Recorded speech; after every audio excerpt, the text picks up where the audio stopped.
അവന്മാർക്കിട്ട് രണ്ടെണ്ണം പൊട്ടിക്കാണ് വേണ്ടത്. ഹായ്, എല്ലാവർക്കും നമസ്കാരമുണ്ട്. ക്രിസ്ത്യനാണ്. ക്രിസ് വീഡിയോസിൻ്റെ പുതിയ വീഡിയോയിലേക്ക് എല്ലാവർക്കും സ്വാഗതം. അപ്പോൾ ഞാനിന്ന് എൻ്റെ പറമ്പിലേക്ക് ഇറങ്ങിയപ്പോഴേ ഞാൻ വിചാരിച്ചു ഇന്ന് കൃഷീനെ പറ്റിയിട്ട് പറയാമെന്ന്. കൃഷി എന്ന് വെച്ചാൽ ഇന്ന കൃഷി എന്നില്ല. ഇപ്പോൾ എല്ലാവരും കൃഷിയിലേക്ക് ഇറങ്ങാനുള്ള ഒരു ടെൻഡൻസി അല്ലെങ്കിൽ ഒരു ആഗ്രഹം കാണിക്കുന്നുണ്ടല്ലോ. ആ സമയത്ത് നമ്മൾ അറിയേണ്ട കുറച്ച് കാര്യങ്ങളുണ്ട്. അപ്പോൾ അതിനെപ്പറ്റി ഞാൻ പറയാം. ഒരുപാട് പേരുണ്ടല്ലോ 10,000 അല്ലെങ്കിൽ ലക്ഷങ്ങളുള്ള ജോലി കളഞ്ഞിട്ട് ആണ് കൃഷിക്ക് കിടക്കുന്നത്. അപ്പോൾ അതൊരു വലിയൊരു അബദ്ധത്തേക്കുള്ള ചാട്ടായിട്ട് മാറരുത്. അത് കാരണമാണ് ഈ വീഡിയോ ഇമ്പോർട്ടൻറ്റ്. നിങ്ങൾ ആദ്യം ചെയ്യേണ്ട കാര്യം എന്താണെന്നറിയോ?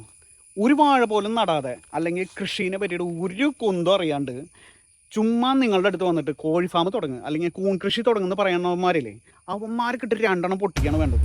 എന്താ വെച്ചാൽ നിങ്ങൾ ഈ വിചാരിക്കണ പോലെ അത്ര ഈസി അല്ല. വരുമാനം ഉണ്ടാക്കാം, പക്ഷേ ഈസി അല്ല. കാരണം എനിക്കറിയാവുന്ന കുറേ പേരുണ്ട് ദുബായിൽ നിന്നും അല്ലെങ്കിൽ വേറെ സ്ഥലങ്ങളിൽ നിന്നൊക്കെ ജോലി കളഞ്ഞ് നാട്ടിൽ വന്നിട്ട് അവർ കൂൺ കൃഷി തുടങ്ങിയവരും മീൻ കൃഷി തുടങ്ങിയവരും അതുപോലെ തന്നെ പച്ചക്കറി കൃഷിക്ക് തുടങ്ങിയവരും ഒരുപാട് പേരുണ്ട്. പക്ഷേ ഇവരൊക്കെ ഫേസ് ചെയ്തിട്ടുള്ള ഏറ്റവും വലിയ പ്രശ്നം എന്താണെന്നറിയോ? നമ്മുടെ നാട്ടിൽ ഇതിന് മാർക്കറ്റ് കണ്ടെത്താനുള്ള ബുദ്ധിമുട്ടാണ്. ഇതൊക്കെ നമുക്ക് ഉണ്ടാക്കിയെടുക്കാൻ നമ്മുടെ അവിടുത്തെ കാലാവസ്ഥയും നമ്മുടെ അവിടുത്തെ മണ്ണൊക്കെ വളരെ അനുയോജ്യമാണ്. പക്ഷേ ഇത് വിൽക്കാനുള്ള മാർക്കറ്റ് കണ്ടെത്തലാണ് ഏറ്റവും വലിയ ബുദ്ധിമുട്ട്. നേരത്തെ പറഞ്ഞ ടീംസില്ലേ, ഇതിനെ പറ്റിയിട്ട് ഒരു ഐഡിയ ഉണ്ടാവില്ല. അപ്പോൾ അവന്മാരും അങ്ങോട്ട് പറയേ, എടാ നിൻ്റെ പറമ്പ് വെറുതെ കിടക്കല്ലേ, കുറച്ച് ജാതി തൈ അങ്ങോട്ട് വെച്ചു കൊടുക്കുക, പിന്നെ 2-3 വർഷം കഴിയുമ്പോഴേക്കും ഭയങ്കര ആദായമാണ്, നിനക്ക് ജോലിയൊന്നും ചെയ്യേണ്ടി വരില്ല. എൻ്റെ പൊന്നു മോനെ, ഇവന്മാർക്ക് ഇതിനെ പറ്റിയൊരു അറിയാത്തതുകൊണ്ടാണ് പറയുന്നത്. ഫോർ എക്സാമ്പിൾ, എൻ്റെ വീട് തൃശ്ശൂരായതുകൊണ്ടും ഇവിടുത്തെ പ്രധാന കൃഷി മുൻപ് ജാതി ആയിരുന്നുകൊണ്ടും എനിക്ക് ജാതിയാണ് നിങ്ങൾക്കൊരു എക്സാമ്പിളായിട്ട് പറയാൻ തോന്നുന്നത് കേട്ടോ. ഇപ്പം എൻ്റെ പറമ്പിൽ ഒരു 10-45 ജാതി തൈ ഉണ്ടായിരുന്നു. ജാതി തൈ അല്ല, ജാതി മരം ഉണ്ടായിരുന്നു. നമ്മളിവിടെ നാട്ടിലില്ലാത്തതുകൊണ്ടും നമ്മൾ നനയ്ക്കാൻ ഏൽപ്പിച്ചതിൻ്റെ ആത്മാർത്ഥത കാരണം ഒരു 10-20 ജാതി അങ്ങോട്ട് ഉണങ്ങിപ്പോയി. പിന്നെ ഉള്ളതേ ഇവനെ കൊണ്ടൊക്കെ എന്താവാനാ? നമ്മൾ നോക്കുമ്പോൾ എന്തിട്ടാ, ജാതിക്ക് കിലോന് 200-250 രൂപ, അല്ലെങ്കിൽ ജാതി പത്രിക്ക് 2000, 2500, 3000 വരെ പോകുന്നു. അപ്പോൾ ഇത് ഭയങ്കര സുഖമല്ലേന്ന്. എൻ്റെ പൊന്നു മോനെ, 1 കിലോ ജാതിക്ക ഉണ്ടാവണമെങ്കിൽ അത് എവിടെ നിന്നൊക്കെ എങ്ങനെയൊക്കെ പറക്കണം എന്നറിയോ?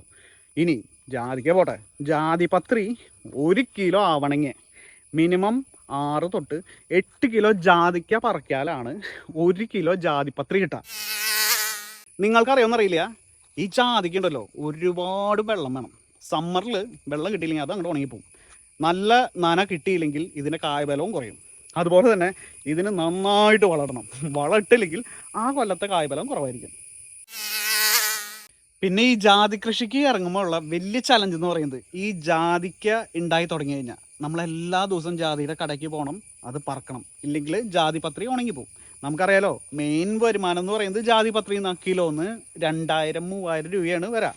അപ്പോൾ ഈ ജാതിപത്രി ഉണങ്ങിപ്പോയാൽ അല്ലെങ്കിൽ ചീഞ്ഞു പോയാൽ പിന്നെ നമ്മുടെ വരുമാനം അങ്ങോട്ട് കുറഞ്ഞു. പിന്നെ ഈ ജാതിക്കൊക്കെ ഉണ്ടല്ലോ നല്ല സൂര്യപ്രകാശം വേണം. ഈ തണലത്തൊന്നും ജാതിക്ക വലിയ കാര്യമായിട്ടൊന്നും ഉണ്ടാവില്ല. അത് നമ്മൾ പ്രത്യേകം ശ്രദ്ധിക്കേണ്ടി വരും. പിന്നെ ജാതി കൃഷിയുടെ വലിയൊരു ചലഞ്ച് എന്ന് പറയുന്നത്, മഴക്കാലത്താണ് മെയിനായിട്ട് ജാതിക്ക ഉണ്ടാവുക. അപ്പോൾ ഈ ജാതിക്ക മൊത്തം പറക്കിയെടുത്തിട്ട് ജാതിപത്രിയും ജാതിക്കും വേർതിരിച്ചിട്ട് ഇത് ഉണക്കണമെങ്കിൽ നമുക്ക് വേറൊരു സെറ്റപ്പ് വേണം. ഈ വെയിലത്ത് വെച്ചിട്ട് ഉണക്കാന്ന് പറയുന്നത് അത്ര പ്രാക്ടിക്കലായിട്ടുള്ള കാര്യമായിട്ട് എനിക്ക് തോന്നിയിട്ടില്ല. പറ്റുന്നവരുണ്ടാവായിരിക്കും. പിന്നെ ഇതിൻ്റെ ഒപ്പമുള്ള കൊതുകടി ബോണസാട്ടാ. കൊതുകടിച്ച് എൻ്റെ പൊന്നുമോനെ, ആരോട് പറയാനാ? ഇതിനെപ്പറ്റി ധാരണയുള്ളവരുടെ അടുത്ത് പറഞ്ഞാലല്ലേ ഇത് മനസ്സിലാവുള്ളൂ. ഈ പശുവിനെ ഇവിടെ കാണിക്കണോണ്ട് ഞാൻ പ്രത്യേകിച്ച് ഒന്നും ഉദ്ദേശിക്കുന്നില്ല. ഒരു ഷോർട്ട് ബ്രേക്കാണ്. താല്പര്യമുള്ളവർ സബ്സ്ക്രൈബ് ചെയ്യുക, ലൈക്ക് ചെയ്യുക, ഷെയർ ചെയ്യുക. ഇതെൻ്റെ പശു ഒന്നല്ല, വെല്ലോറ്റി പശുവാണ്.